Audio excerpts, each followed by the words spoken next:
अस्सलाम वालेकुम नाज़रीन, आप देख रहे हैं विजन पॉइंट और मैं हूँ इमन महबूब।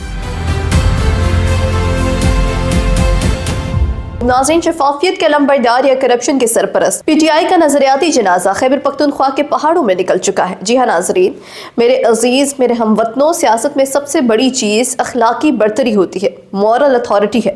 जब कोई जमात के दावा करे कि हम दूसरों से मुख्तलिफ हैं, हम चोरों लुटेरों के खिलाफ जिहाद करने आए हैं, तो फिर अवाम की तवक्कात आसमान पर पहुंच जाती है। लेकिन 20 जनवरी 2026 को खैबर पख्तूनख्वा से आने वाली खबरों ने इस अखलाकी बरतरी की धज्जियां उड़ा दी। आज हम जज्बात से हटकर इस सिस्टमैटिक करप्शन का जायजा लेंगे जिसने तहरीक इंसाफ के नजरिए को खोखला कर दिया है।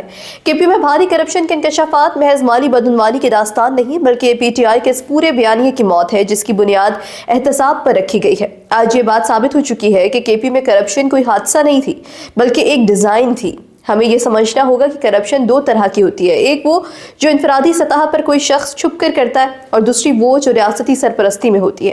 केपी में जो हो रहा है वो दूसरी किस्म है। जब ब्यूरोक्रेट्स अरबों रुपए के असासे बना ले और हुकूमत इनसे सवाल न करे, जब माइंस माफिया अरबों रुपए के वसाइल लूट ले और वज़ीर आला हाउस खामोश रहे, तो फिर ये नाअहली का इनकम्पिटेंस मामला नहीं रहता है, ये मिली भगत कॉलिजन का मामला बन जाता है। हर फाइल को रोकना, हर प्रोजेक्ट में गैर ज़रूरी ताख़ीर करना और फिर पैसे लेकर क्लियरेंस देना, ये एक बाकायदा बिजनेस मॉडल बन चुका है जिसे पीटीआई की हुकूमत चला रही है। अब कंसल्टेंट्स के मामला देख लें। तरक्याती मंसूबों के नाम पर ऐसे ऐसे कंसल्टेंट हायर किए गए हैं जिनका काम सिर्फ और सिर्फ कमीशन को एडजस्ट करना था।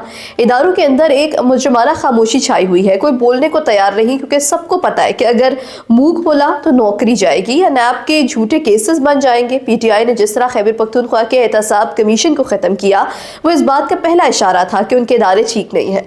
उन्होंने अपने रास्ते के कांटे हटाने के लिए ताकि लूट मार का बाजार गर्म किया जा सके। ये सूरत हाल तहरीक इंसाफ के वोटर्स और सपोर्टर्स के लिए भी लम्हा फिक्रिया है। वो नौजवान जो तब्दीली के नारे पर दीवाना वार निकले थे, आज वो देख रहे हैं कि उनकी क़यादत ने केपी को करप्शन की महफूज पनाहगाह बना दिया है। इंसाफ का नारा सिर्फ मुखालिफिन को जेल में डालने के लिए इस्तेमाल हुआ और अपनों के लिए नहीं। अपनों के लिए तो लूट सेल लगी हुई है। ये दोहरा मेयार अब छुपाए नहीं छुपता है। आज ये निज़ाम लरज़ रहा है क्योंकि सच की ताकत बहुत ज्यादा होती है। अभी तो सिर्फ इंकशाफात हुए, अभी तो सिर्फ टिप ऑफ द आइसबर्ग सामने आया है।